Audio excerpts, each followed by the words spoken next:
he asked my dad for my hand in marriage.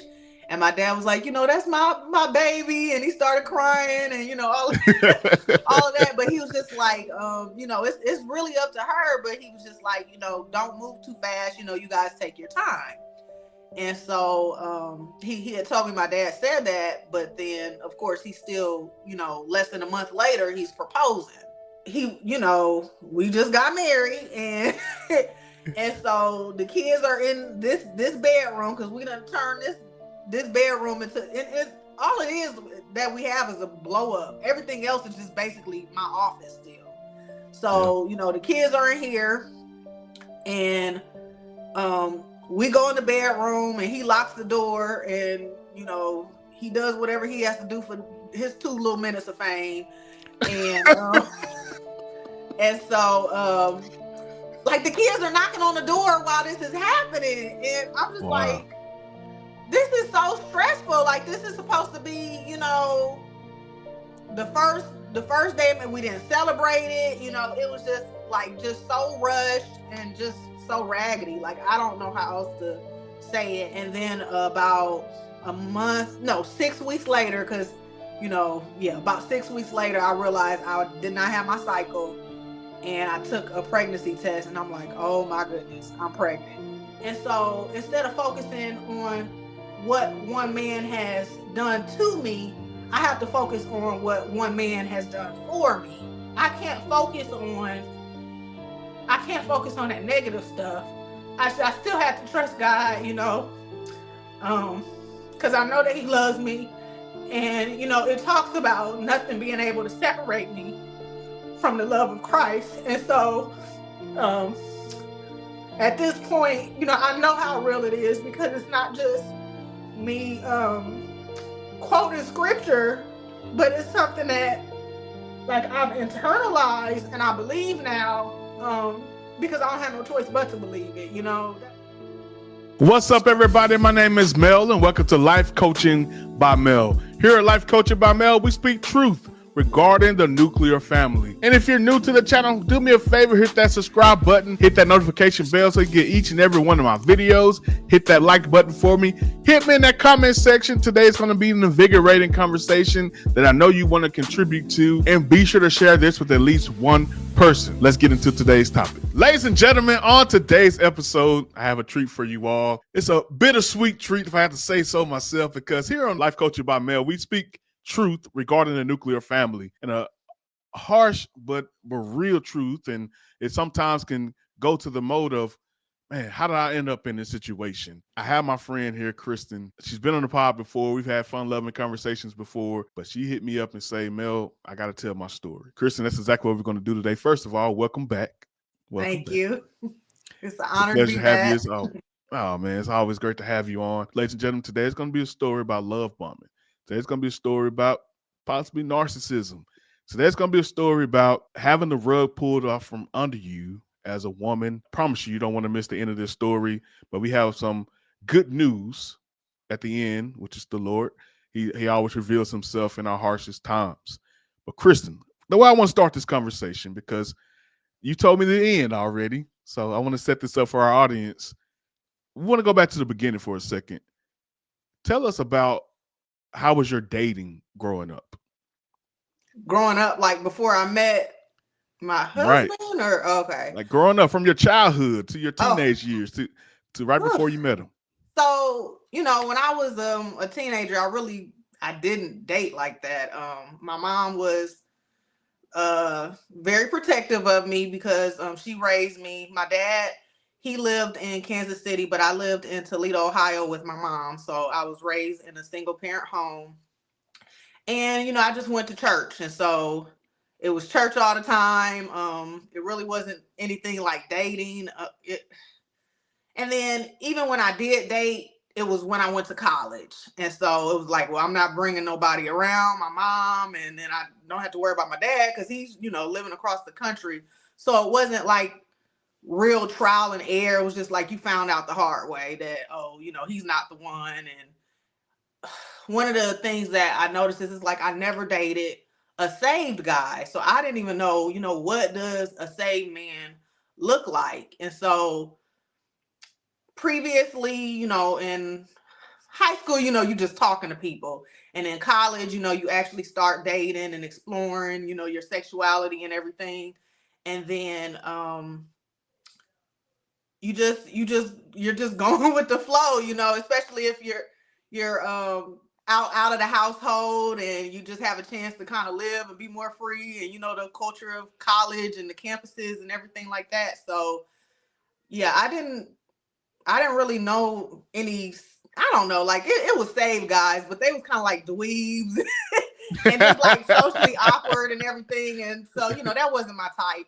And then, now it's like when you're looking for somebody like that, if they profess that they're saved, or, they have that lip service, it's that surface level lip service where they say, they love Jesus, or they say they believe, and, they even go to church, it's these people that they even go to church, and, they might be there every Sunday, but they're just pew warmers. They're not really sincere. They're not really living it. But then you add that love bombing on top of it, and it's like, well, it's a nice guy. He goes to church. He's treating me to this and that, and we going out to eat at Fogo de Chao all the time, and so it can be blurring when you're looking at all the gifts and everything like that, if it makes sense. It definitely makes sense. So you would say, just in general, your experience was pretty limited prior to meeting this current, or the husband. Correct. I went on a few dates before meeting him, but if it didn't seem like it was working, I wasn't trying to force it. So it'd just be like one date, and I wouldn't meet at a restaurant with the guy again or anything like that. Now, Kristin, let's go into it here. What happened? Because we hear this story all the time about, got these men who set women up and all those things. And, it's tough as a man to hear it, because, I'm not the most innocent person myself. So I don't want to set the conversation up. We all have a past. So I don't want to set the conversation up as if we're trying to ridicule totally, but let's definitely tell the truth. What happened, Kristin? So I met this guy on Facebook dating, the Facebook dating app, and we matched, and I met him at my office the first time, and everything went well. And before, he had kind of like this dry personality, but he was real sweet, and just like matter of fact, he was a business guy as well.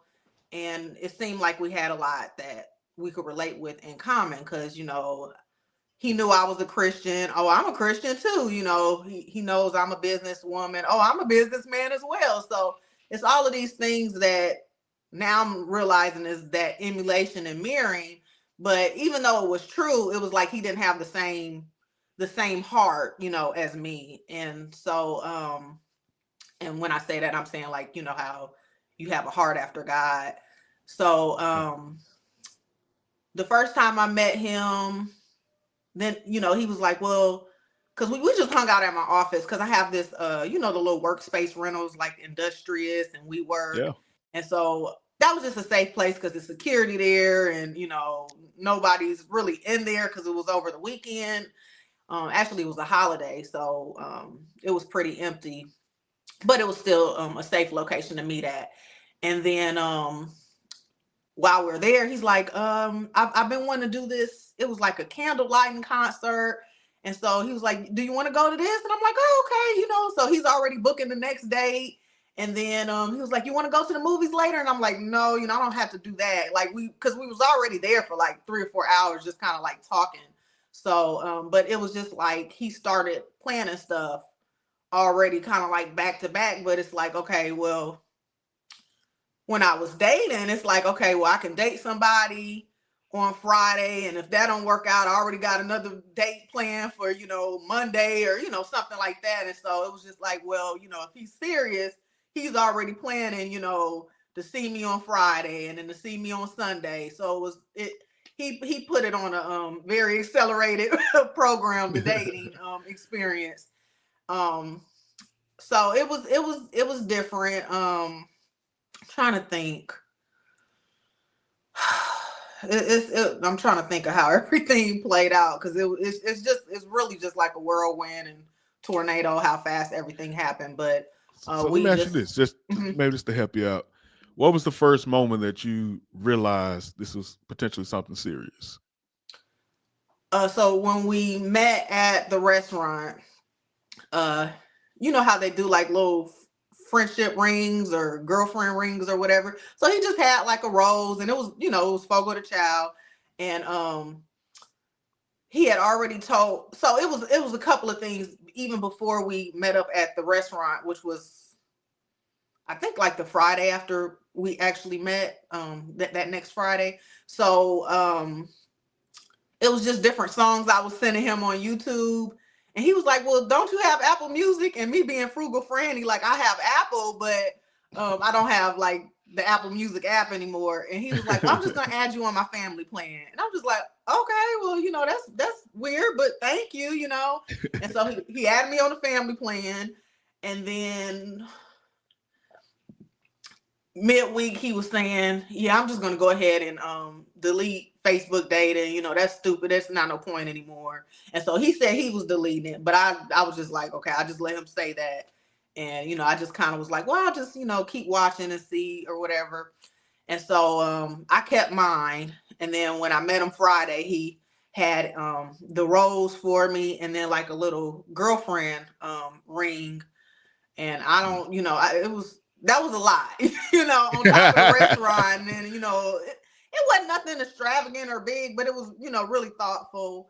And then I do something for my clients where I do like a retie and a facial for them.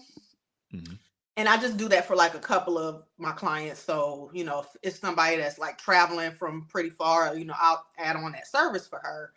And so I was kind of telling him about it, and he was like, oh, I have these, what are they? Compression boots. He was like, I have some compression boots, because he's a physical therapist. He was like, do you lift their feet up while they're getting, their facials? And I'm like, yeah, I elevate their feet. He was like, well, that'll add to the experience if, you do the compression boots, you're doing the facial, and so they're getting the massage on their legs, and then, the facial from you. And so when I met him at the restaurant after we ate, he had the compression boots in his car, and he put them in my car, and he was just like, you got to slow me down, because I'm always doing, so much. I'm really generous. And, so he's just like doing all this stuff, and it's so thoughtful, and it's catching me off guard, because I'm not used to guys doing that much or seeming that serious. Yeah. And this was what time, like how far into the situation? That was like probably like a week later after meeting him. Yeah. And at that point, there was no sign of like, this is potentially something that's too fast for you, or well, you did mention him going off the dating app was too fast, but once he gave you the rose, were you just all in? I was convinced, like, okay, he could potentially, like, I wasn't giving up the black book yet, but I was just like, he's really serious, because, it's just one rose, but then it was just the other stuff on top of it, like the compression boots, and, we're out, I had never been to that restaurant before. So, it's impressive. Yeah. It win you over right there. Fogo on play. Yeah. Yeah, I saw you had went for your anniversary. Yeah. We actually had our reception there for our wedding. Fed all our guests, and then we've gone there maybe twice since. So yeah, we love it. We love it. But so yeah, that's impressive. All those things are impressive. And so you starting to get locked in. So what was the next move for you? Because now at this point, he's showing you all this attention, all this love. And what ways did you begin to reciprocate? So because that was, a really nice restaurant, I believe the next place we met up at was K-Pod. And so, I said, I can't just have him spending all of this money. So I'm like, okay, I got the bill this time. So when we went to K-Pod, I got the bill. It wasn't as expensive as, Fogo de Chao, but, it's still, pretty good Korean barbecue spot. And so I had did that, and then I gave him a facial since he gave me the compression boots. And so, he used his own compression boots, and I gave him a facial just to treat him because he was saying how his barber no longer does the hot towel, the hot towel steam treatment. And so, I said, well, I can treat you to that since, I have everything anyways. Right. So you did that in a tangible way, but at that point, did your heart shift over and start to give him more of your affection, and that you believed it was more serious on your end? Yeah. And we still at the weak point. Oh, go ahead.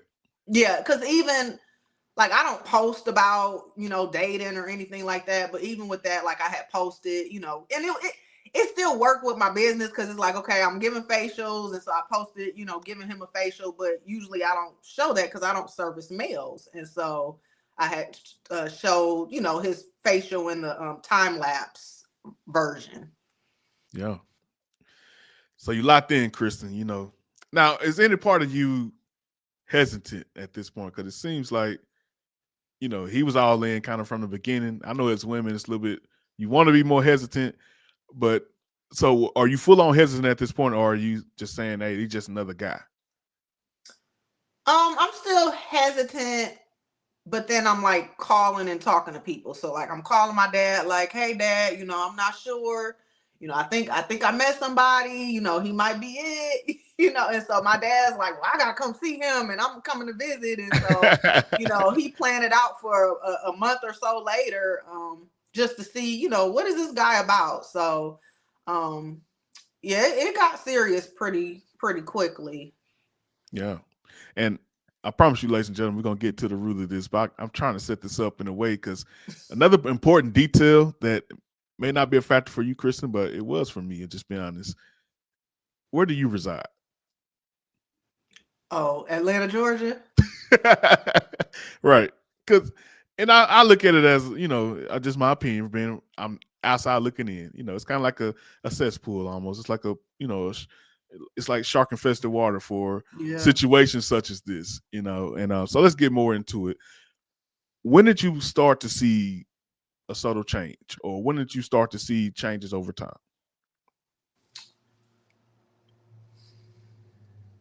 It was just like really small stuff.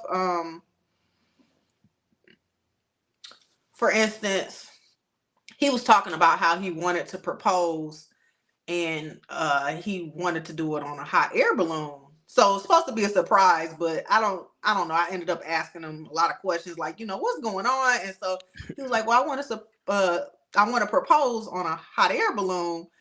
And he said the price, and I said, no, you're not doing that, because I'm thinking if we do end up together, our finances are going to be combined. And when I found out the price of that hot air balloon, he was staying in an Airbnb, in a 1-bedroom in an Airbnb. And so I said, well, what you're paying for an hour for two of us to be on a hot air balloon, you can pay, 3 or 4 months for your Airbnb. So I was like, that's not economically feasible. That doesn't make sense for you to spend that much. And I was like, you don't have to do all that. That's just overkill. That's too much. And he was just like, well, it's not that big of a deal. I got it. And he was like, he was waiting for his house to sell. It still hasn't. And his ex-wife is living in it. And so, yeah. So he pays, he still has to pay that. It's court ordered and everything. And so he's been talking about this house selling forever. And so yeah, that was it just didn't make sense to me when he wasn't a budgeter. He's not a budgeter.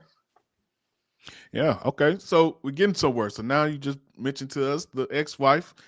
Yes, ladies and gentlemen, there's an ex-wife involved here. How soon in the process did you know that he was previously married and still paying those type of bills, or still responsible for that type of financial strain? He never hid that. So like I knew he had an ex-wife like from day one, because before I even met up with him, he was like, are you okay with dating a single father? I have 2 boys, from my previous marriage. So I said, yeah, I'm fine. I said, well, I didn't say I was fine with it. I said, we'll see. I can meet you, we'll see. Because I really haven't, I haven't really dated, man with kids. So yeah. Yeah. Said you're fine with it, but was that a bit of a, did you put a pin in that and say, It hey, was we're kind gonna of see how like this we'll see, like I'll give you a try, Right, and right. if I'm okay with you, then I can meet your kids, but let's see about you first, because I hadn't even met him yet, but he did tell me that he had 2 little boys. No doubt. And that's kind of why I mentioned Atlanta, because I'm asking really because you are a resident. Does that have anything to do with why you may accept things of that nature more? Because I mean, I remember back in the day, they said the ratio was like what, 8 women to 1 man, something of that nature. Is in in the couple men that you have there, you know. Uh, Not a lot so of straight options. right. So how much of that plays into accepting things such of that nature as far as him being divorcee and having children? I think, because even when I was talking to like a few of my favorite clients, and even when I started dating before I met him, they were like, do they have kids? Do they have an ex-wife? And if I said no, or they don't have kids, or they had an ex-wife but they don't have kids, they'll say, well, that's rare. Like, how is that? Anybody without kids is rare these days. Especially, or just a single straight man. That's rare. And then the compound of no kids or no ex-wife, that's really, really rare. So I guess I just started I wasn't thinking about it, but I was thinking about it. And so you just kind of have to realize, okay, what are you willing to accept? If you're dating somebody that's a father, how many kids is your limit? How many kids? Like, do you not want him to have any? Is 1 okay? Is 2 okay? Like, I remember my friend asking me that, who lives in Texas as well. And he was just like, what's your limit with kids? And I'm just like thinking, well, and this was back then. And I'm like, well, I really don't, want to deal with nobody else's kids, but that's how it was right up front. But then you have to kind of start adjusting and everything. But then it's like, if you really want what you want and you ask God and present it to God, it's possible. People relocate, and you just don't know how things will be set up, and God to answer your prayers. But I don't know. Maybe it's settling because I'm here in Atlanta, but even when I was back home in Toledo, I didn't really find nobody for real. So, or nobody found me, I should say. I don't know how much settling, like you hear that word a lot, I should say. Mm-hmm. I don't know how much settling is involved. Are you just picking who has, like you say, who's trying to find you? What have been the options? Like, what type of men are you finding that criteria finds you more, or has there been that the men without any experience before? I mean, the way everything's set up for me, I'm not running into anybody. Like, I'm because I service only women, so I'm only doing women, and that I'm working at my house, and then when I go to school, it's only women there. So it's like there's not even anywhere to meet these type of guys. It's just you have. So that's why I did online dating, because I'm like, unless somebody breaks into my house and kidnaps me, I'm not gonna find any. I felt like I wasn't gonna find anybody. You Right. might go to the grocery store every now and then, and somebody might put their neck out for you or say hello, but that doesn't really happen. And then if they do, it's not gonna be. I don't feel like it's gonna be a saved man just walking up to you out of nowhere, unless he's inspired by the Holy Ghost or something. They're not inspired by that. They looking at, it's all about flesh. So no, those aren't the type of things I want to entertain. So was there a sense of desperation in you at all? I won't say desperation, but definitely urgency. you know how people say their clock and, you know, all of that. And so, yeah, I'm not going to say desperate because I feel like I still have those standards that I have. But at some point, you kind of start overlooking some things. Got you. So let's go deeper into it. So he tells you about the hot air balloon, or you force the answer out of him with all your questions, the hot air balloon proposal, and and then now you know that this is on his mind. Tell us how the proposal happened and how everything took place regarding the engagement. Okay, so a little bit later, I don't know if it was a month or two later. It probably was a couple months later. I love this art fair. It's the Ann Arbor Art Fair, and it's back home. And so I was telling him like, man, I want to go back home. I want to do the art fair. You know, that was kind of like a tradition with me and my mom and my aunt. We would just all go up there, and there's all these different vendors and, you know, just street pieces, and it's just everything. Everything that's there, you know, food, music, whatever you're looking for, paintings. And so I'm just like telling him about it. And I think the next thing I know, like he either booked a ticket that night or booked a ticket, you know, the next day for us to go to Detroit. And so when he booked the ticket, the layover was in Maryland for like 5 or 6 hours, and his parents live in Maryland. So we went to see his parents. So I met his parents, and then we went back to the airport, got to Detroit, and so he met my mom. And he proposed to me. We did the Ann Arbor Art Fair, and then my granny was cooking dinner for us. And so when we went over there, he was like, is your mom coming? I'm like, yeah, you know, she can come. And then I know my Aunt Michelle was coming to meet up with me there. And so he proposed in front of my family, wow. in front of them. Yeah. So and so he already had, you know, bought the tickets, and then he already had the ring there. And so, yeah. Yeah. So what was the reaction? I mean, from your family and his family when they found out? He didn't tell his family because we just met his family that Friday beforehand. And then the Saturday we were at my place. And so he didn't tell his family, which I didn't realize he didn't tell them. Like, I know he told like his brothers, but he didn't tell his mom. And, you know, my mom and Aunt Michelle and Granny, they were, you know, surprised. But in the back of my mom's head, she's thinking, you know, this is a bit fast, but she's not really saying anything. But, you know, she of course, now I know, you know, all of her thoughts and everything. But yeah. Where were we at on the timeline at this point? Maybe like 3 months in, 2.5, 3 months in. Yeah. Okay. And so you told your parents about him prior to the engagement, of course. Had they given you any type of thoughts beforehand, before the engagement?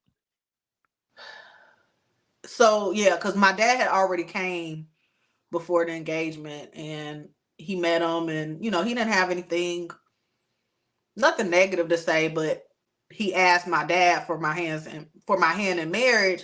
And my dad was like, you know, that's my baby. And he started crying, and, you know, all of that. But he was just like, you know, it's really up to her. But he was just like, you know, don't move too fast. You know, you guys take your time. And so he had told me my dad said that. But then, of course, he's still, you know, less than a month later, he's proposing. Yeah. But the proposing could be an issue, or it can't be an issue, because you can propose but still have a long engagement. So if the engagement was longer, that would have been one thing. But then it's like he proposed, and then of course, you know the timeline. We got married like less than a month later. So describe that. What took place with that? Why so soon? So here's like a lot of the red flags. So one of the things that happened, I told you he was staying in the Airbnb, and the lady's house that he was staying in, she was selling her house. And so that put a rush on him. And so he was saying, so first he looks at the apartments over here that I'm staying in, and he's like trying to find, you know, a unit just in the same apartment complex. And that got denied due to his credit. And so then we started looking at some more, and I guess the plan was, well, I apply because my credit is good, but then of course he would pay, you know, the bills because he's a doctor, and so he's making the money, but he's just, you know, the way that he's appropriating and budgeting and all of that. But he, you know, so he had it. If you saw it. Yeah. And then, okay. But then a lot of the stuff that we're doing, you know, it's credit. But he, you know, I would go to his job and, well, you know, meet his patients, and, you know, they're coming in and going out. So it's coming in, but it's just, I know how to do a whole lot more with the little I have. Yeah, he had Fogo too much, sound like. Right. He had Fogo too much. So, okay, proceed. We were talking about what proceeded with the actual marriage. Okay, right. And so he looked over here, that didn't turn out, and then we looked at a place that is down the street, and they're really nice apartments, but they're 3 bedrooms, because right now I'm in a 2-bedroom, and you know, of course he has two little boys, so they would need their own room as well. And so we looked at a 3-bedroom, and it was just, you know, it was okay. You know, it's more than what I'm paying here. And I wasn't crazy about the setup because, you know, I operate my business out of my home. And so it was like carpet and stuff. But anyways, I wasn't crazy about it. It didn't really work out for me. And so I'm just figuring, you know, okay, we'll just hold off on the whole getting married, moving in together. But he had found that the courthouse had an opening to do the application. And he's like, well, let's just do the application. You know, I can move in, pay all the bills, pay all of your bills, this, that, and the other, you know. And so it's like, it's making sense, but it's too fast, you know. And so instead of him finding a place or us finding a place, because I'm like, I don't have the energy right now to be moving or relocating. You know, I'm working on clients all day. I'm going to class at night.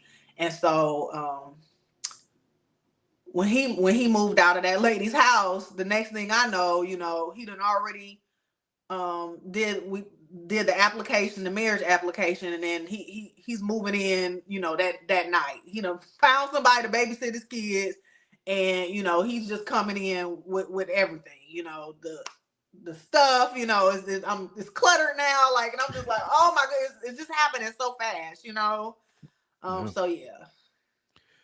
So, wow, first off. So let's break each part of that down. So let's go to the kids for a second. So he has full custody?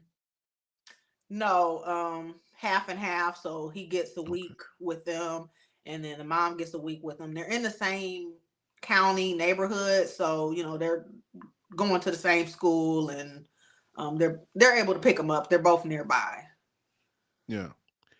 Okay, gotcha. So, but you knew full on, you know, this entire time that, you know, this is a package deal. Like they would have to live with me okay. Right. And how does that make you feel just going into that? It was overwhelming. But I was just like, okay, well, he's a good guy, a nice guy.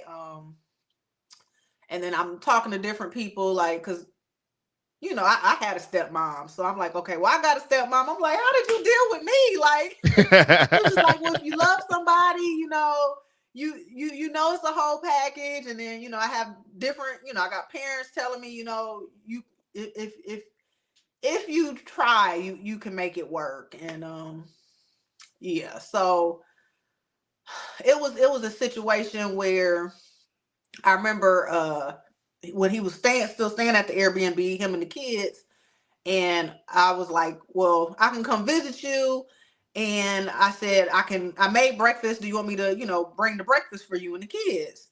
And he said, yeah, what'd you make? And so it was bacon, pancakes, and some eggs.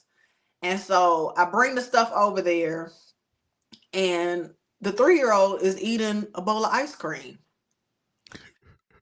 And so I'm like, why are you giving him ice cream? And I cooked, and I'm traveling to McDonald's from Tucker, and you give him a bowl of ice cream. So he's full and he doesn't eat. And then the older one is picky. And so he just eats I think it was sausage that I made. He just eats it was either the sausage or the bacon. He just eats the meat. And, I had cut up the pancakes, put butter on them, syrup, all that stuff. And then, the eggs, made everything for them. And, they're just playing over the food. And I see him because they're getting up and going to the bathroom, just everything but eating. And so eventually, he throws the food away, and I'm pissed off. Because I'm like, why would you give him ice cream, and then they're not, and I'm just thinking this whole mother thing is not going to work for me. It's not going to work. I'm frugal, y'all wasting food. It took me time to prepare it, to drive it to y'all. This little Negro eating ice cream before I get here. I cut up. I was hot. And, cause I think we did some stuff afterwards. We went to the it was a petting zoo. It was Southern Bell Farm. So we went there, and then we went to the movies. And so usually when it was just a mess. Usually when he's driving and we're going somewhere, he'll hold my hand. So I'm holding his hand, but I'm looking out the window because I don't want to look at him. And it was just I'm here, but I'm not here, Yeah. And so he was just when we got back from, just doing all that stuff for the day, and then of course with the kids. And I just told him, I don't think this is for me. I don't think I can do this bonus mom stuff. I'm just not cut out for this. And then I think when we were at the movies, it was this little game station. So he had went to use the bathroom, and then I'm left with his 2 kids.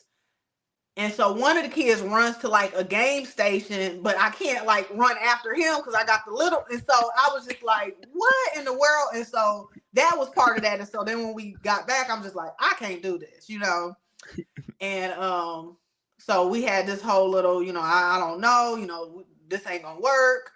And then we text later on because he was just he basically said, me and the kids will be fine. If you don't want to put up with us or anything like that. He was basically saying ever since, you met the kids, I can tell you've been uncomfortable. Which was true. And I was and so I was telling my mom about it, and she's like, I think, you'll be okay if you just have more patience. Cause I'm not always the most patient person. And then, kids, you can't control them. They're going to be kids. Yeah. She was just go on a fast and pray about it. And, just operate in patience and this, that, and the other. And she was like, I think everything will be fine. And so, I reached out to him, or he reached out to me. And then, we were like, well, I think that's when he had mentioned, because we were talking about going, our separate ways, or we were just kind of thinking about how are we going to proceed. He was, and so he had mentioned that he had bought the engagement ring, and I didn't know. And he was just like, I wish I would have knew all of this before I got the engagement ring. And that's when I was just like, what in the world, So that's kind of when I was just well, let's just give it a try, we'll see. But that should have been kind of a red flag for him to slow down. Because just I got red flags, he got them too. Yeah. Now, I'm just asking this because I'm gonna be honest with you. I call BS on a lot of stuff he was telling you at that time, about the engagement ring, or even saying, me and my kids would be fine. It's a term they use nowadays. We kind of overuse it. Call it gaslighting, or Okay. call it. And it seems like that was the case. So did you see tangible, actual ring at the time, or did it was just words that he said? I didn't see the ring. I don't know if he said he had the ring or he picked out the ring, or I can't remember exactly how it was, but I didn't see the ring until we were in Toledo. So Gotcha. and I can't remember how much later that, but he ain't got no problem spending money. So We know that. he Yeah. might not have it, but he gonna everybody got a credit card, everybody got plastic, Right. so he probably did. I think he had something that he exchanged for it, or I don't know. Yeah, it's probably the more than likely thing. So we're at the situation. Look, kids getting on your nerves. He can't manage money. He getting marriage certificates without you being around. He's moving in and out of Airbnb, and obviously don't have a stable living arrangement, a living space. And now he's trying to but trying to, make it work and move with Pressure. you, Mm-hmm. pressure you to move with him. But with all that, Kristin, you still got married. So tell us exactly how did that happen? What led you guys to actually being married? I know because he just felt like moving in would, just we could just put our incomes together and all of that, and I'm like, okay, well, that it kind of makes sense, and so he was spending money on so much other stuff when we were going out to eat and going on dates. We would do stuff just me and him, and then when the kids were there, we would just do stuff all together. Just all types of Six Flags, or just whatever. We would do all types of little things and explore the city. So I don't know. It just overwhelmed with the love bombing, really, because I'm thinking, oh, he can provide, and then he was taking care of his kids. Now, he was taking care of his kids.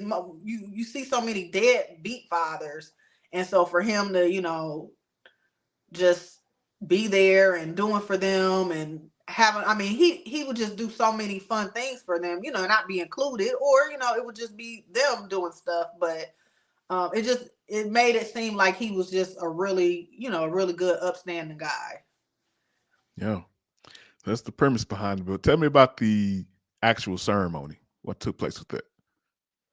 So he reached out to my pastor. It was okay. So it was it was a lot. So we tried to do premarital counseling, and it was gonna be, but he had already applied for the day to put in the marriage application. So that was on I don't know, I think it was on a Thursday. And so we had applied for marriage counseling on a Friday, not applied, but put in a request for marriage counseling on a Friday before we got married. So it was marriage counseling, but they stood us up. It was just like a mix up in the schedules or whatever.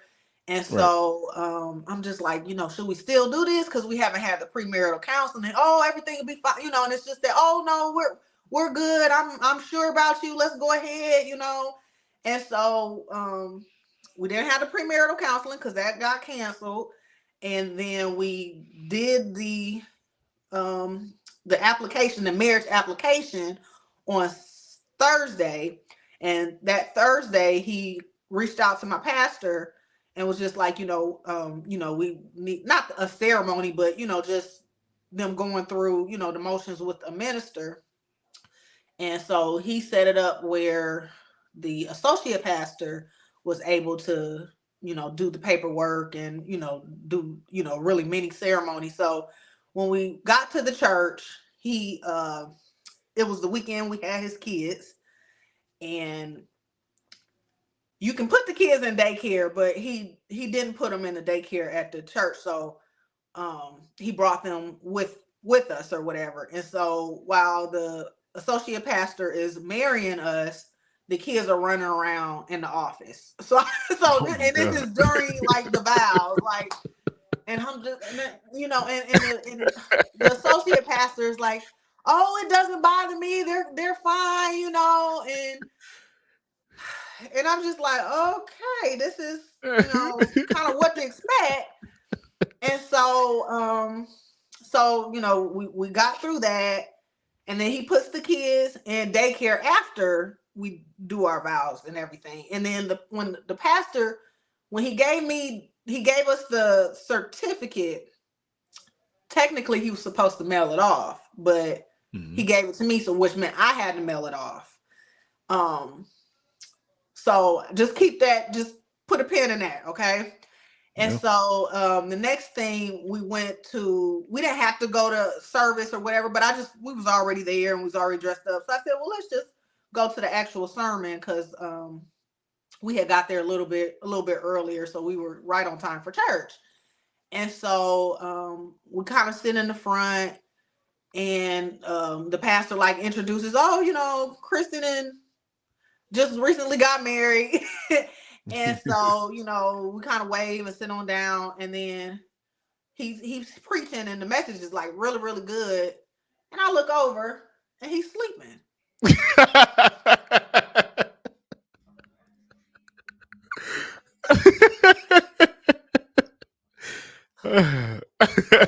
And so, like, he's telling me that he's sick or he has a cold or whatever, and I'm just like, okay, you know, whatever. And so we get so I mean, he was in and out of it, like just in and out, because I'm like, you know, he's just in and out of it, and I'm just like, this is crazy. And so so next we get the kids out of the church daycare, and they've been wanting to go to the pool, so you know, we take them to the pool. But we didn't, like, usually, you know, we're going out to eat and doing stuff, like we just went home and ate leftovers out the fridge. And the kids wanted to go to the pool, so we're doing what the kids want to do. So we took them to the pool, and so then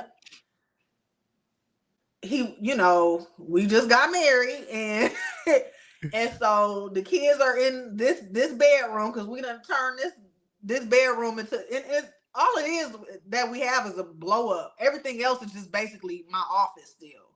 So you know, the kids are in here, and we go in the bedroom, and he locks the door, and you know, he does whatever he has to do for his 2 little minutes of fame. And and so like, the kids are knocking on the door while this is happening, and I'm just like, this is so stressful. Like, this is supposed to be, you know, the first day, and we didn't celebrate it. You know, it was just like, just so rushed and just so raggedy. Like, I don't know how else to say it. And I'm just like, well, you know, he's done so much beforehand, so let me not just trip about this one day. And so that was it. Like, it wasn't nothing eventful. It wasn't nothing to talk about. Like, as a matter of fact, like, my hairstylist, my sister-in-law consultant, she's a friend as well. And so I literally had to reach out to her, I think on a Friday, because like I said, we got the marriage thing signed on Sunday. And so I said, girl, can I come to you? Can I come to you tomorrow? And can you just retie the front? Like, just retie a couple rolls in the front, like, you know. And she's like, you get married? I'm like, I'll get married, you know. So she did, you know, just them front rows, so I don't, you know, be looking all bushy and fuzzy up there. And you know, he got a haircut that Saturday, and then, you know, Sunday it was what it was. Man, just not eventful whatsoever, not celebratory whatsoever. So I want to ask something, and thank you for sharing that. I want to ask something that may sound, I mean, may be a little touchy, but just want to be sure or clear on this for the audience. Before this, were you practicing abstinence, or? Yeah. So this, not only you guys consummating your marriage, is the first time you ever had sex, and it was nothing, just it was nothing. Regular moment. Yeah. Sorry about that, Kristin. Sorry about that. But It sounds like, I'm just gonna be honest, as someone who has been married twice, it sounds like, because for me, it was my second marriage with my current wife. It was her first marriage, but so I knew going in, this is gonna be, something that need to be extravagant for her, or something that's Mhm. at least a groundbreaking moment. But for me, it was amazing because it was her. But I will be honest and say, the nerves wasn't as there. I mean, there as much as it was the first time. Kind of knew what to expect, Mhm. and but yet and still, it was I look back at it when it is by far top 5 3 day of my life, and Okay. but I only say that to ask this: when you look back at it now, do do you see like that it didn't matter to him? Did it seem like to you that day, or just the fact of being married, wasn't that important to him? Um, I think it was more something for convenience for him. It wasn't about a covenant. It was convenience. It was,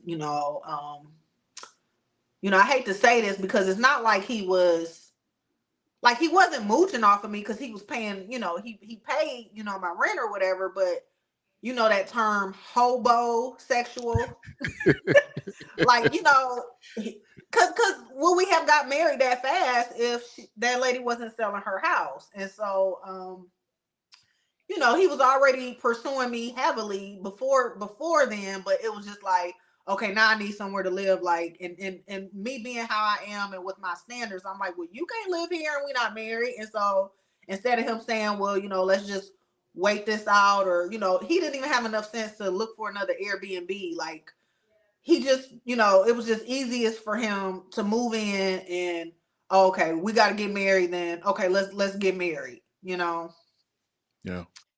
So it's Um, more about. Oh, go ahead. yeah, so I feel like it was more about convenience for him. And then I remember even mentioning, like, it might have been like the next day or something, like, we didn't even really, do anything. And so he went and bought like a whole bunch of flowers and a card, you know, for, I guess celebration or whatever. Um, but it was just like all these curveballs that were coming. Like, for example,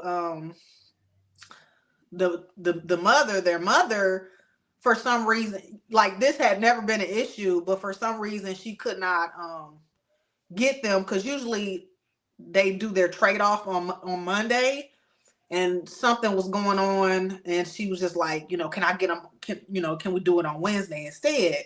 So we were planning on, celebrating on Monday.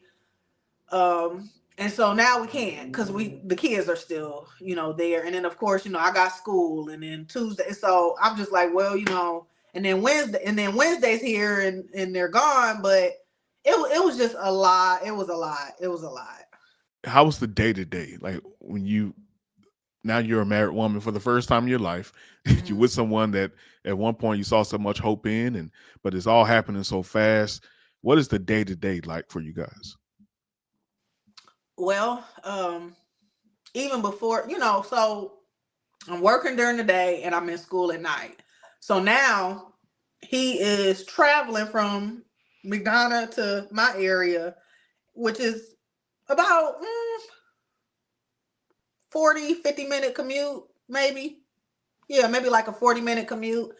And Okay. so, he was leaving work in the morning, like, around 7ish in the morning, because the kids got to be at school by 7:45, either school or daycare.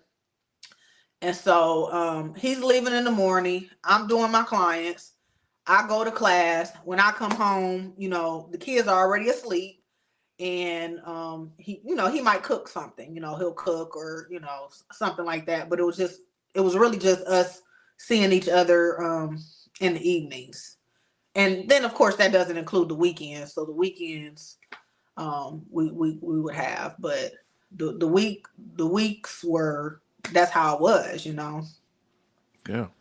So it's kind of a normal family, normal day to day, typical, I should say. But was there any rifts or any type of like disagreements, arguments throughout? Yeah. So just because he said I could, like, tell the kid, correct the kids or whatever, discipline them.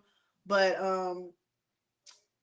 and I would say stuff to him or whatever. And then he, for the most part, was on top of it. I just, they didn't have consistency because they're with their mom for a week, then they're with him for a week, with their mom for a week, with him for a week. And then now they're with him, but he's moved in here. And so that's a change, so it's just a lot. That's a lot for them. And, they weren't bad kids or anything like that, but, it's just everybody's raised different or, does stuff differently. So, I'm a little more strict and, but that's how I was raised too. Like, Yeah.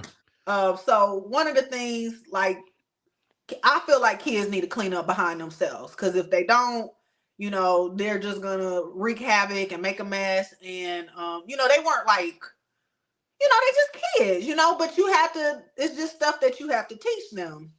And so, like, the young one, like, he'll eat his little dinner and he doesn't wash his hands after dinner, and then he runs upstairs and then he's like rubbing his little fingers on the wall, and I'm like, and so I called him back down, and the dad was down there too, and I'm just like, he need to get this markup off the wall. And so I already had a wet paper towel, and I already had like some dish soap on there.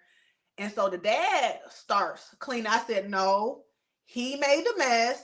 He needs to clean it up, because he needs to remember not to do it again. Because if you clean it for him, he's going to keep touching these walls. No doubt. And so, he gave it to him and let him do it or whatever. And the little, are you mad at me? He's like, no, I'm not mad at you. Just don't touch the walls. So stuff like that was happening. And I'm very, very particular, because I've been a single woman, independent, living at home by myself, and so it's me living at home by myself to not only you moving in too soon, you got your 2 children here as well. And it's not their fault, it's not their fault.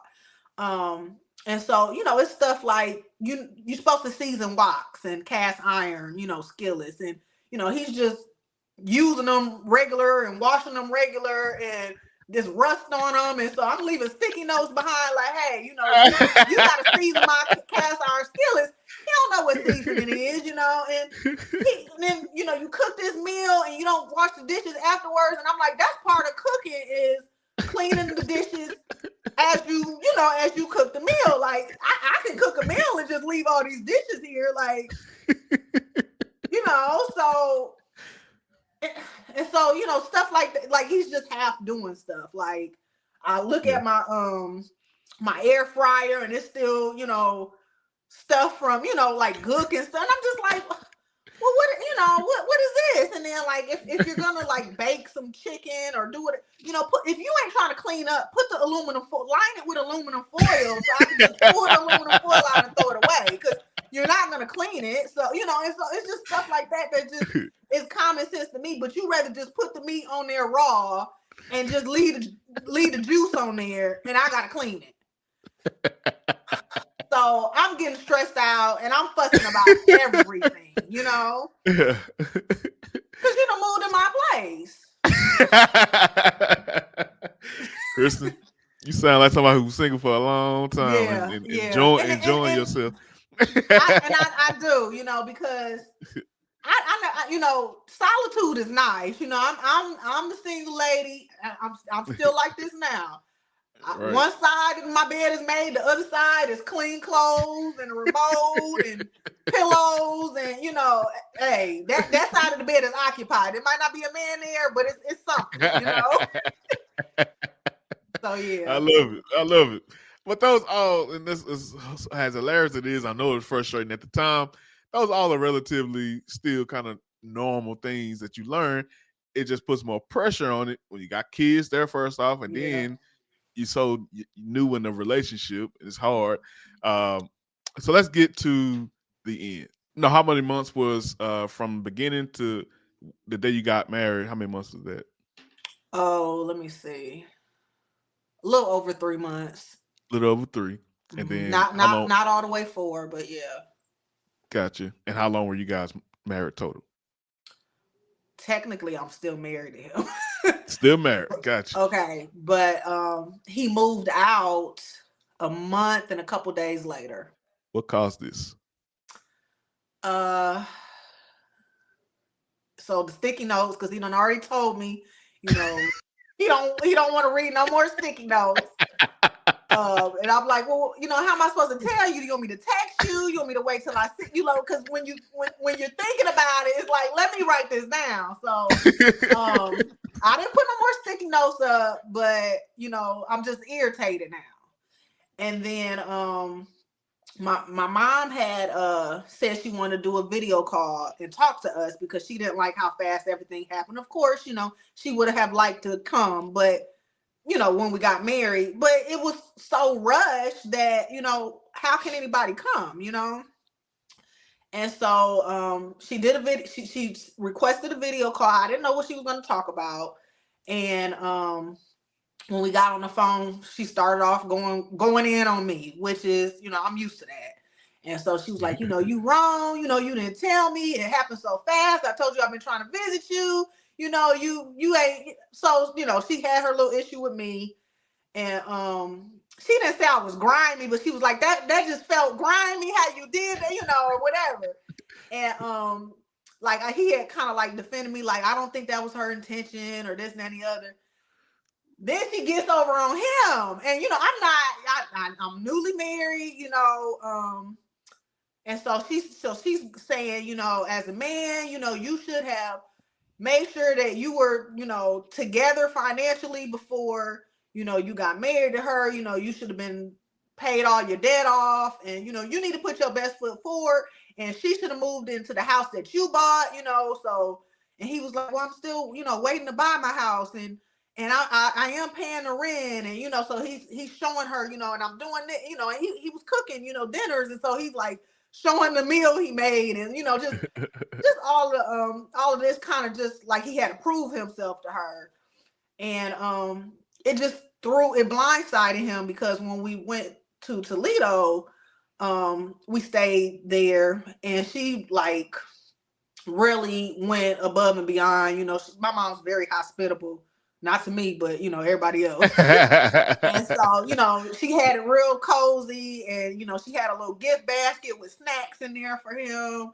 And you know how hotels do, where they make little how they use the toilet paper and make like little designs out, she was just doing all of that, right? Yeah. And so that was a complete contrast from you should have, everything else that she had to say on that video call. And so we got off the call, and he looked at me, he was like, was that constructive?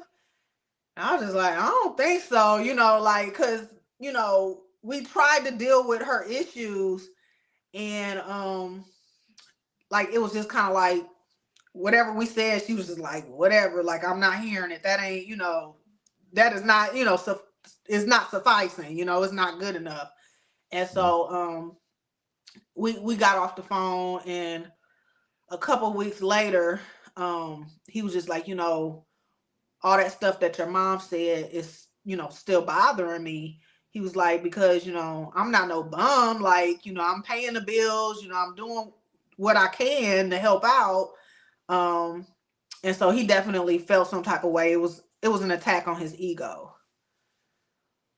So that was the first thing. The second thing was what I told you in confidence about, so, yeah. So that was him not respecting, some boundaries. And then, of course, the third issue was the children, and, just everything merging together as a family. Yeah. And I know some people be like, okay, why y'all ain't gonna tell us what's going on? You telling us everything else. That is something Kristin's not comfortable talking about. It just say she said boundaries, so it says sexual boundaries, things that they couldn't align on that area. So he decides to move out a month and a couple of days after. But soon you find out about something that you're expecting. So tell us about that process. So so he moved out, and filed for an annulment, and of course I didn't contest it because I'm like, look, we just been married for a month. You know, he can move in just as fast as he can move out, so it really wasn't no big. It wasn't no big deal to me. Like when I was in the world, you know, I've been in relationships longer than 3 months. You know, so just call it a glorified boyfriend. That you know, I live with. And so, you know, I really, you know, like it kind of like caught me off guard, but the way he did it was so raggedy and cowardly because, so you know how I do Toastmasters, and that's at like 7:30 in the morning. So we both were leaving the house in the morning, and I was leaving out the back door, and I think he was leaving out the front door. And so when I drove my car past him, you know, I just kind of like waved at him, you know.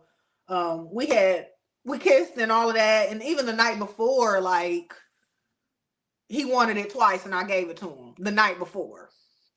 And then so that Friday I passed him and, you know, just wave or whatever. And next thing I know, when I come back from Toastmasters, he's left a note in the bathroom saying, you know, not the man who don't want no note.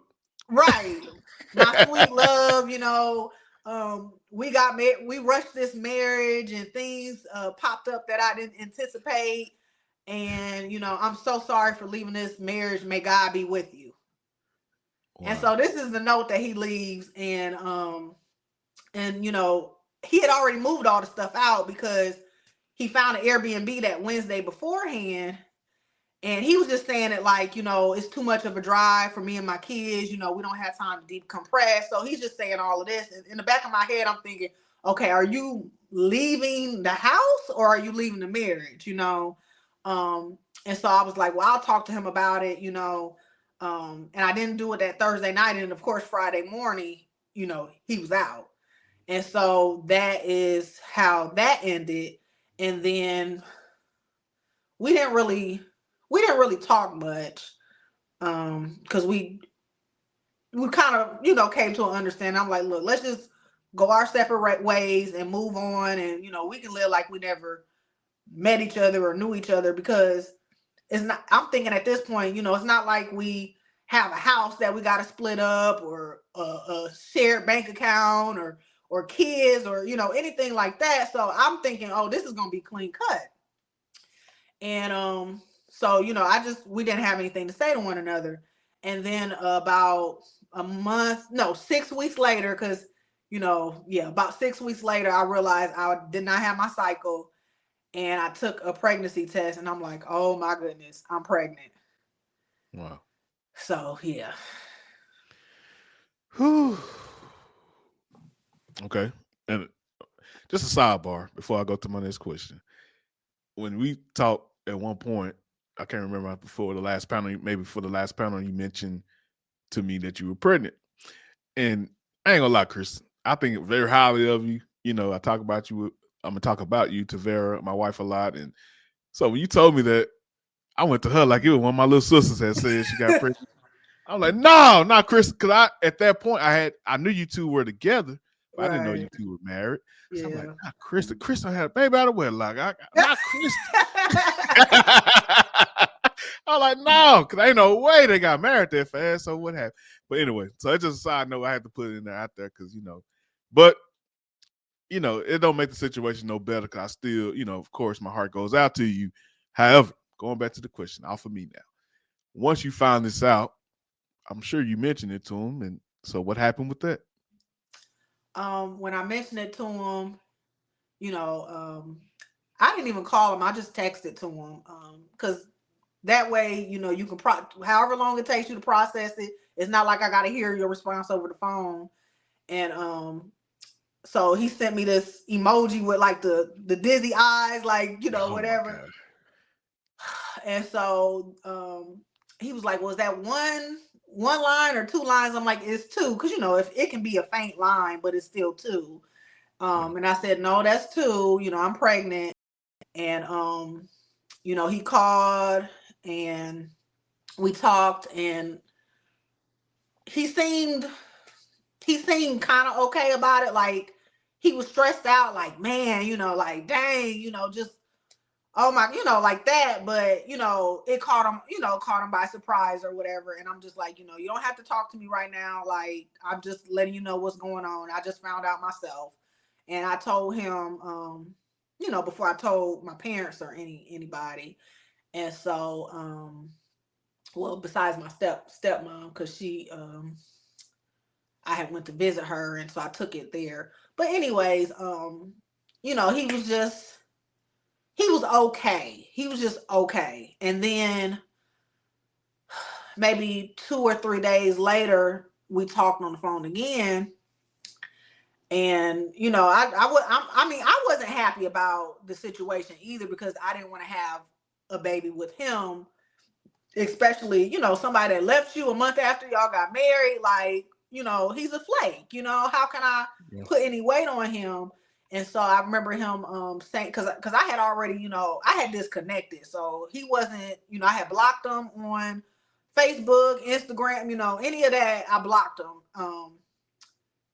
And I had deleted him out of my phone. I didn't block him, but I just deleted him out of my phone because I still needed to hear from him as far as this annulment paperwork and status was concerned. So, right.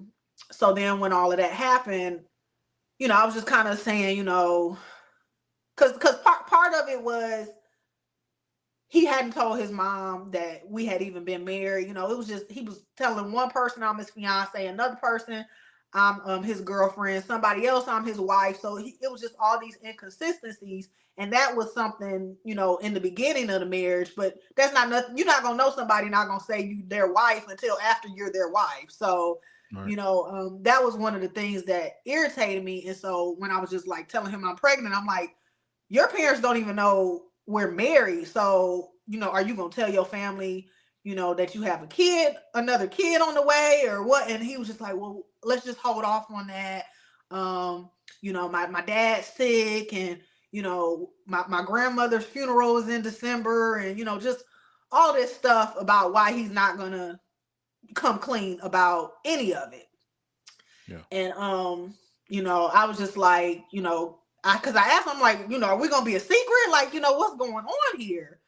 And I have his mom's number, but I'm not reaching out to her, because he really should be the one to talk to his mom.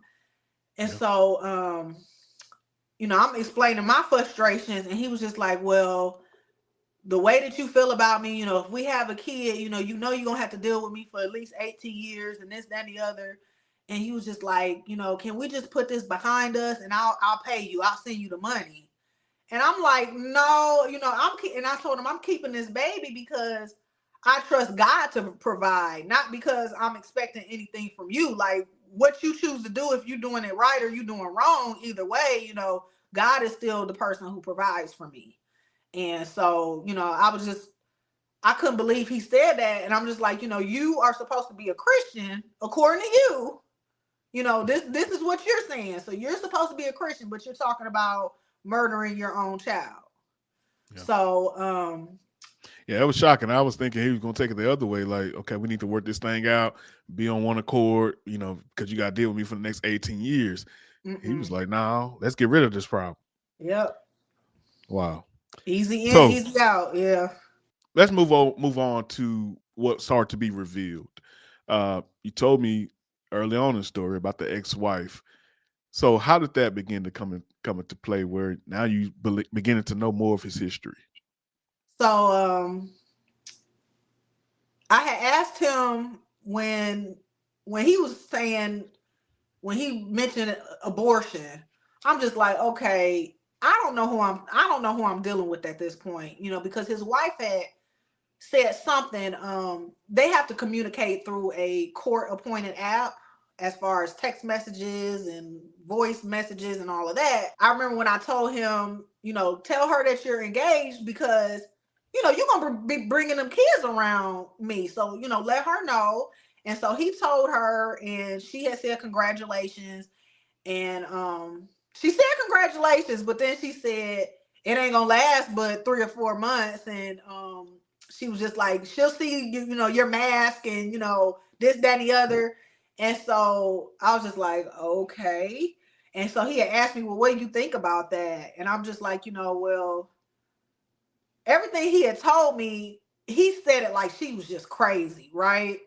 And so I'm just like, well, don't pay no attention to that. That's a word curse, blah, blah, blah, blah, because I'm just going off of everything that he's told me. And then, he's being all extravagant, with the love bombing. So, but I don't know it's love bombing. Like, I didn't have no terminology, for it until you experience it and you're dealing with the aftermath. So, I said, can I talk to her? Because, with you saying all this stuff and you're not really trying to take responsibility, I need to know what I'm dealing with. So since you're not giving me this information, let me talk to her. Can I have, her information?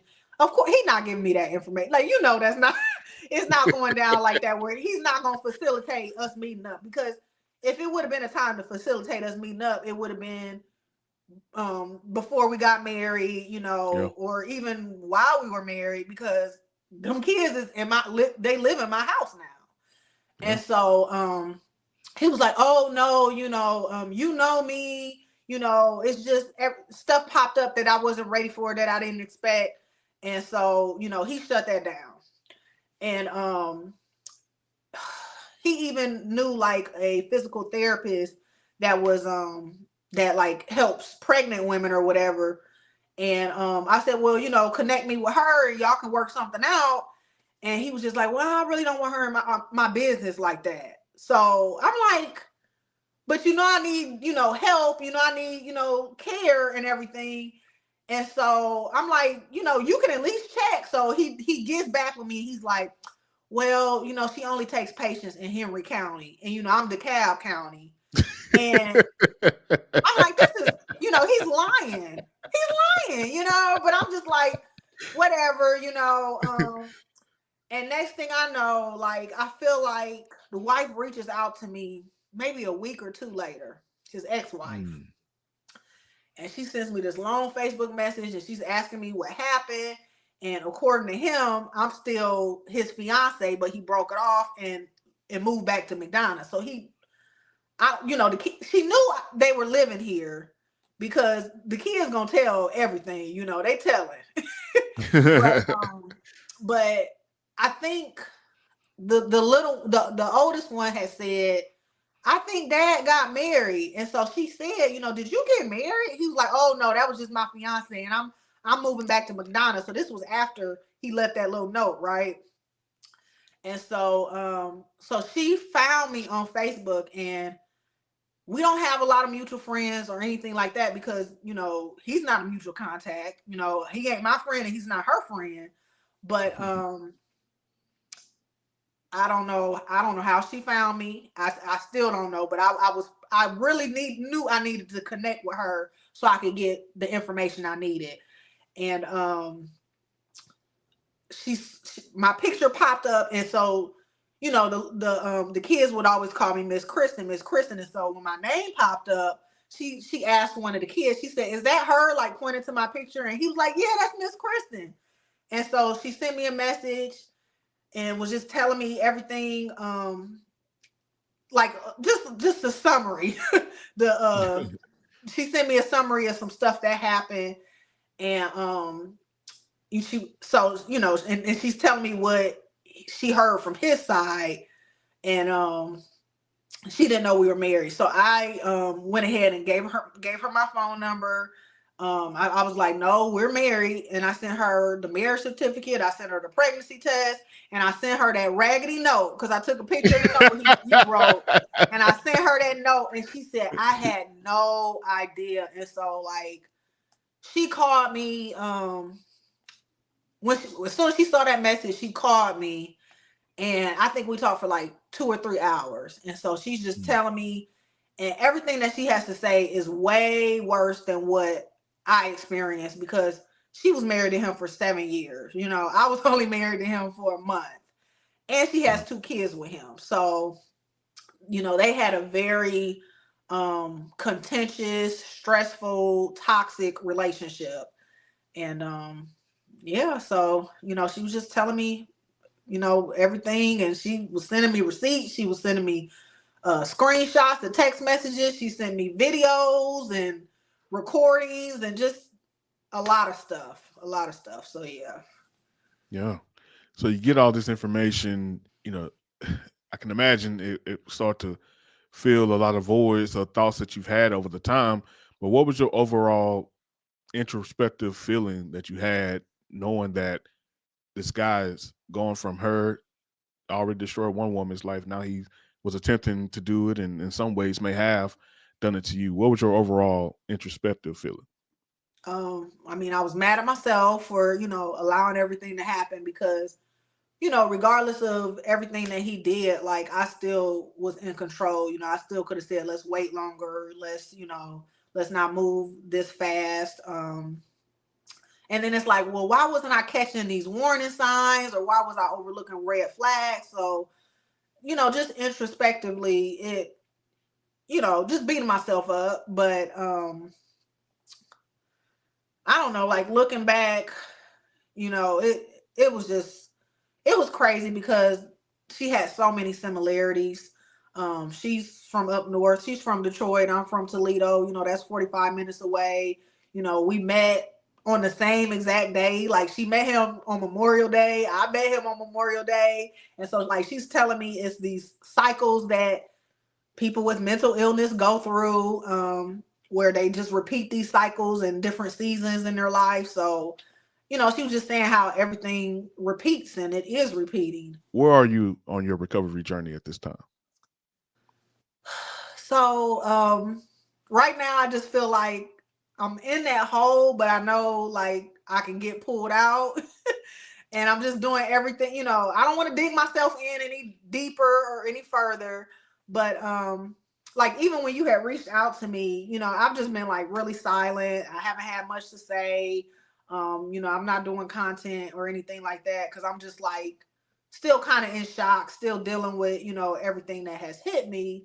But part of the recovery is when people ask me how I'm doing, I really don't want to talk about it because I don't want to just keep repeating and rehearsing a sad story. But one of the things that came to mind is, even though what I'm going through isn't good news or great news, I know Jesus, and that means I always have good news because I have good news to offer somebody else. And, if I didn't know Jesus myself, I don't know what it could be way worse, if I was doing this on my own, fighting these battles on my own. So that's the first thing that I feel like is helping me in this road to recovery. I had went to it was like a little event here, a local event, and it was like a poetry session. And so, it was just different people just getting up and reading, their pieces. And it was some really dark poetry that some people were saying. And it was just like, oh my gosh, and so this was people that don't know God, but they're dealing with that trauma, but they don't know how to get that healing or get that deliverance.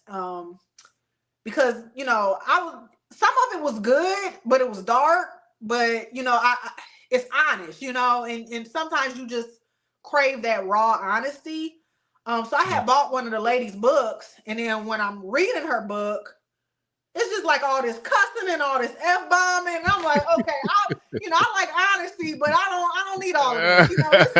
This is not, this ain't what I need. And so I'm just like, I'm buying this poetry book, just to support, local artists. And I was just like, I'd be better off in the book of Psalms. Like, that's poetry. And so that's when I was just like, okay, let me get back into the book of Psalms, get back into Proverbs. Cause David was going through and he was just crying out to God and, but he was all over the place, so he was dealing with,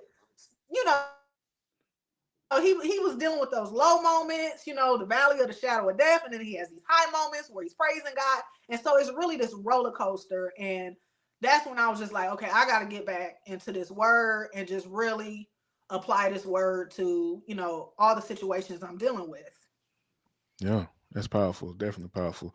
Yeah, I often relate to David because you have the ebbs and flows of life, and It seemed like, they was in this war and in this battle. It was like, man, God, where are you at times? Sometimes you just really feel that. But then he would always find himself worshiping and glorifying God because he know he's there. And so you told me about you have this board that you've been working on that's helping you with that recovery and healing. Tell us about that. Yeah, so it's just like, how people do vision boards. I'm not calling it a vision board, but it's really just like a hope board. And so I got this big old, what do you call these things that the artists have? These big I guess canvas. I'm not sure. I'm not an artist. No, I'm just those joking. big notebooks. Yeah, Yeah, so big I notebook. got this, and just to deal with everything. So I have different categories. Nice. And the first category is provision. Another category is protection, direction, faith, and then I'll have like my prayer requests and my answers. So when I'm dealing with all of this and I'm just like, okay, God, I'm a single mom now, and so I've been praying for resources. I've been praying for the right community, and just different people have been reaching out to me, clients, people I haven't talked to in a while, people from my old church, just you'd be surprised. And they're just like, you've been on my heart, what's going on? Hey, if there's anything you need, I'm here. And so that was an answer to the prayer. But God's just showing me, okay, this is your support team. These are the people that are here for you. On top of that, I just finally got off the wait list for biblical counseling. And so Wednesday I'll be able to meet with the biblical counselor. So, all of that is stuff that's going to help me. But so like, for instance, when I pray about provision, I'll say like, Lord, I pray, Lord, that you will provide for me and my baby, whatever it is I need, prenatal care, any supplies, and, whatever it is I need, Lord, I ask that you would provide it for me.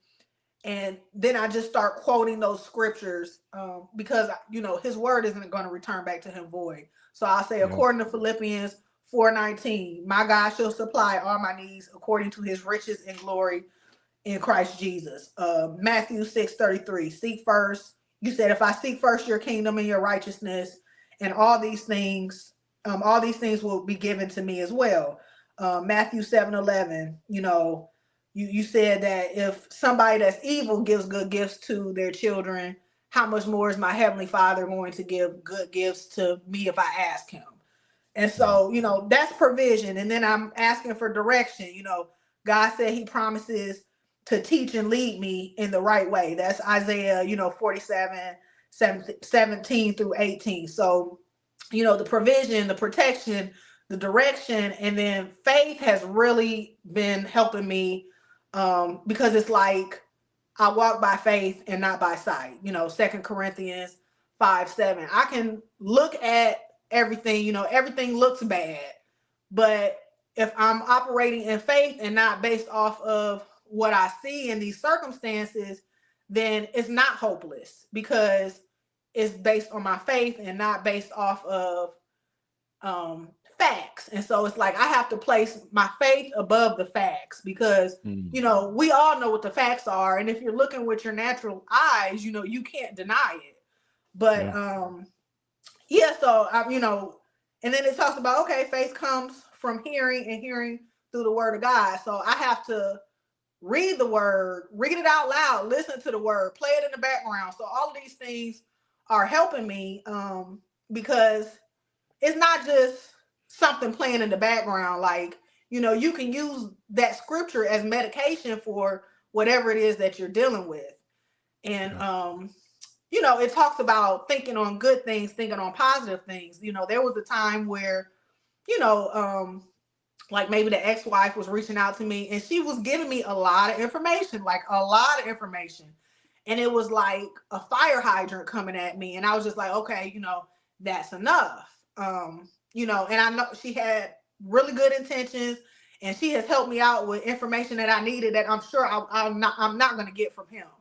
And so she has been very helpful, but it was kind of like a point where I'm just like, okay, that's kind of, I've had my share, that's enough for now. Let's put this on pause. Now, if I ask you for more, thank you. Cause she's always willing and helpful to give me information. But, it talks about in Philippians thinking on things that are just and good and honorable. And my ex isn't those things. Like, I'm not going to sit up here and, I don't know how to sugarcoat it. So I'm just saying, I can't think about him too much. Like, when I put my focus on him and what he's done to me, it's like I'm making him an idol. It's not, because you can make somebody an idol in a positive way or in a negative way. So if I'm focusing all my energy on you because I worship you, I'm making you an idol. If I'm focusing all my energy on you because I hate you, I'm still making you an idol. And so it's kind of like you have to train yourself to be neutral and just to really just focus on God. And so even in this situation where it's like, okay, we hear all the time in our community, man ain't. Yeah. Oh, you want me to say it? Right. I don't want to have that mentality. Like, okay, I met the wrong one. I got married to the wrong one, but I'm not bitter. I'm not like tainted or anything like that. I just got to move on. I just got to move forward. And so instead of focusing on what one man has done to me, I have to focus on what one man has done for me. And so regardless of, if this man loved by me and disowned me and just left me out to hang, just left me hanging, just left me out to dry, there's another man that has died for me, that, has bled his blood for me. There's a man who, loves me and intercedes for me, and that's Jesus. And so I can't focus on that negative stuff. I still have to trust God, because I know that he loves me. And, it talks about nothing being able to separate me from the love of Christ. And so at this point, I know how real it is, because it's not just me quoting scripture, but it's something that like I've internalized and I believe now, because I don't have no choice but to believe it. That's the only option. That's the only hope I have. If you have hope in anything outside, if you have hope in this world, you're going to be miserable. But if I have hope in God, I know that I'm an overcomer. Oh my goodness, Kristin is so powerful. And what you landed on right there is a quote I love. Our faith cannot be trusted until it has been tested. And this is an incredible test for you, but you're handling it with flying colors. I think you mentioned to me earlier that you're not healed yet, but I'm telling you, I've never seen nobody approach the healing journey as assertively and aggressively and as positive and productive as you're doing. And I know God is already showing you, revealing himself to you in this, but I can't wait to see, because I'm going to stay attached to this journey. I can't wait to see the full manifestation of it. And man, it's going to be incredible. It's already is, because you inspired me. I know anyone watching this, listening to this, it's inspired through that. God is using you. And you said I reached out to you. I reached out to you. Was like, Kristin, what are you? I we missing your voice. And let me get out of the way. Let Mel get out of the way, because I see what God is trying to birth in you and through you. And off the time, a step back is necessary. And a lot of time, I have clients to this day that we get done with a session, they go right. I've heard everything they processing and struggling with, and they go right on online and talk about things as if they're in the healed place.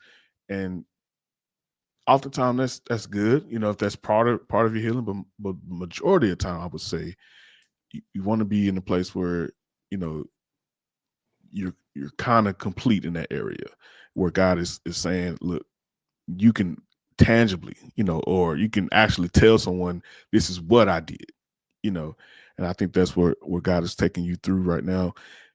And because this story that you have is not unique to Kristin. Mm-hmm. However, the way that you're going about it is unique in the way that you are. Because, like I said, my first thought, Kristin had a baby out of wedlock. So even the entire journey, like everything you did throughout was with Christ in mind, and with holiness. You represented holiness in an effective way. So to now be in a place where, where most people will be in a place of straight brokenness, and that means my life is over. I'm moving back home with mama, so I got to hear her mouth every day. And and I got to hear her tell me how wrong I was. And I told you, all those things. And I'm throwing my career away. I'm throwing everything away to just sulk. But you're not. You like completely grab this, by the horns and say, let's go for a ride. And I'm making, beauty out of these ashes. And I think that's so empowering and so incredible. Super proud of you. And this is amazing. So I want to give you the last word today. I don't know how much more you can say than what you just said, but if you have anything else you want to offer the audience as we wrap up today, feel free. Well, you caught me on a good day because it's been a bumpy ride, and it's a roller coaster. Some days I'm down, some days I'm up, some days I'm talking down, some days I'm talking up. But it's trusting God to kind of just, if it's an equilibrium, just to kind of stabilize me, so I'm not, going back and forth like a pendulum or whatever, where you finally hit your equilibrium or find your right space. But no, I just feel like the faith is what's helping me, having faith in God. And it was one thing that really stuck out to me, and God has already been showing me how he's providing. So after he left, I got 2 scholarships, and it was a nice amount. I really don't. And then on top of that, I've been able to pay off my student loans, and they're under like $2,000 now. So, that's nothing, because it was like over 20,000, about 25,000. Wow. And so God is showing me how he's able to provide. And one of the things I noticed when I reached out to financial aid, it was a scholarship I was supposed to have that should have been applied, but it wasn't. And so, because my halfway point was April, and the scholarship should have been applied through, halfway through my education. And so I'm just like calling, because I'm just calling these people like, hey, what's going on? I talked to financial aid, blah, blah, blah, blah, blah. And I'm not trying to like start the whole podcast over and a whole nother story. No. I gotta explain this so that do it. I'll show you how I got to this realization.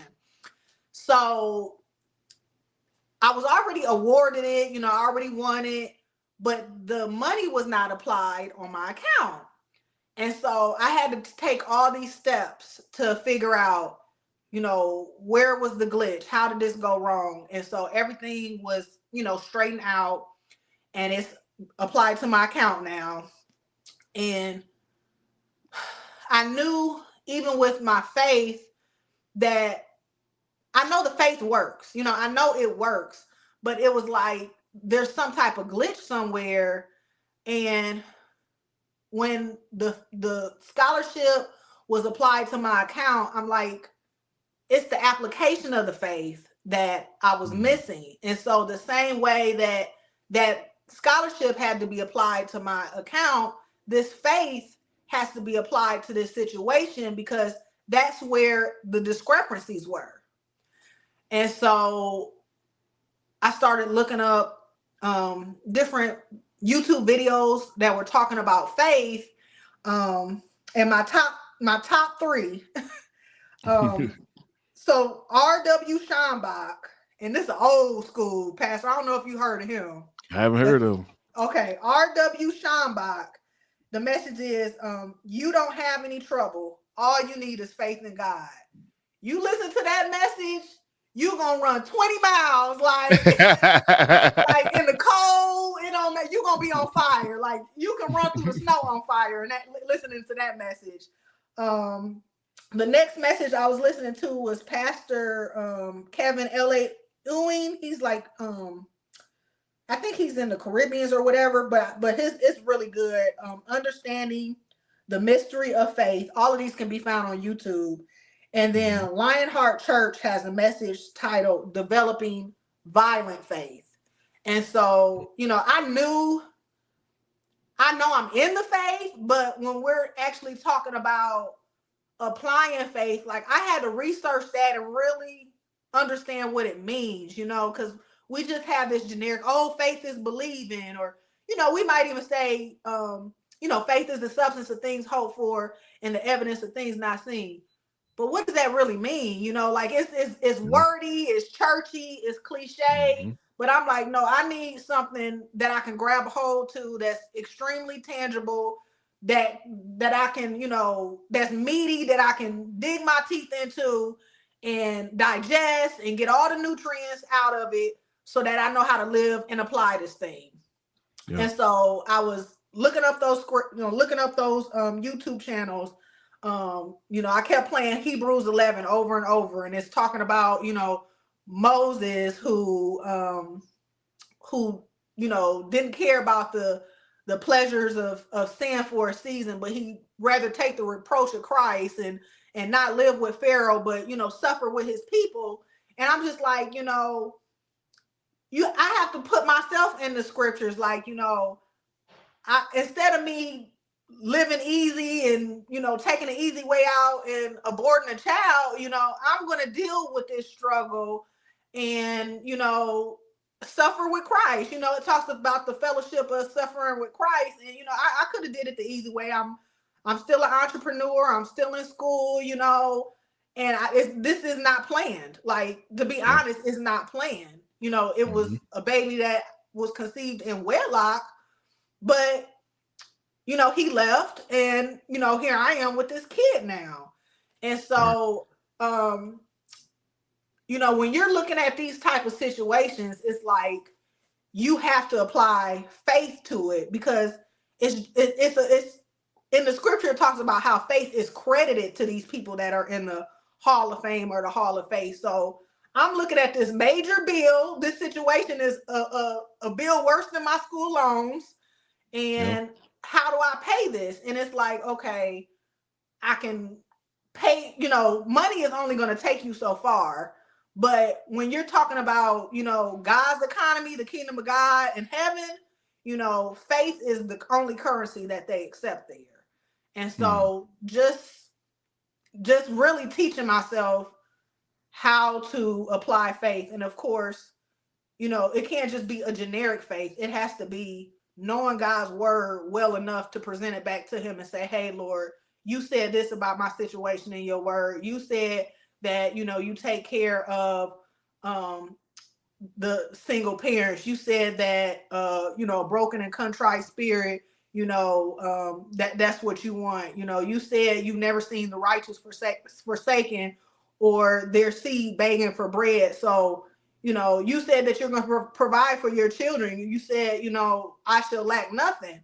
All of these things that's in the scripture, I have to look at my situation and get what the scriptures that I can apply to that. And so me just saying, I guess what I'm saying is you have to get familiar enough with the word to know what to grab from it so that you can apply it to your particular situation. Because, you know, everybody has a different situation, you know, and everybody has different struggles, but you have to know that word well enough to know what you can put, what words you can put to it, what scripture you can put to it. Yeah. It's all about application, not just being hearers of the word, but being doers. Kristin, this has been incredible. I really appreciate you for sharing your story on the platform.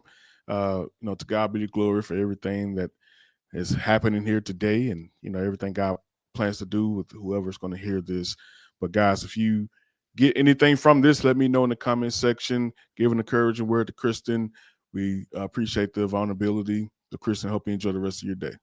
You too. Thank you so much, Mel. Hey, what's up, everybody? My name is Mel. Thank you for joining my channel. Thank you for checking things out here. Oftentimes we go on people's pages and are like, man, what is going on here? What is the purpose of this channel? So let me be clear. The purpose of this channel is to speak truth regarding the nuclear family. And when I say truth, I'm not saying my truth, not your truth, but the Lord's truth. All about the word, all about the ways and the will of God. What does he have to say about the nuclear family? And I believe the generations of today, whether it be Gen X, millennials, Gen Z, Gen Y, whatever the case may be, I believe now we have a very toxic relationship regarding marriage, regarding family, regarding having children. We're in a toxic dynamic as we speak. And honestly speaking, a lot of the answers that we're looking for in our community, a lot of the cures and a lot of the answers would come from a proper, fulfilled family home. If you go down the line of everyone's individual trauma, there you will find some negligence or some type of issue that they had with their parents. So here on this channel, we address those things head on. We don't place fear in those issues and avoid the topic. We do what Jesus did. And when he said, don't assume that I came for peace, but I came with a sword.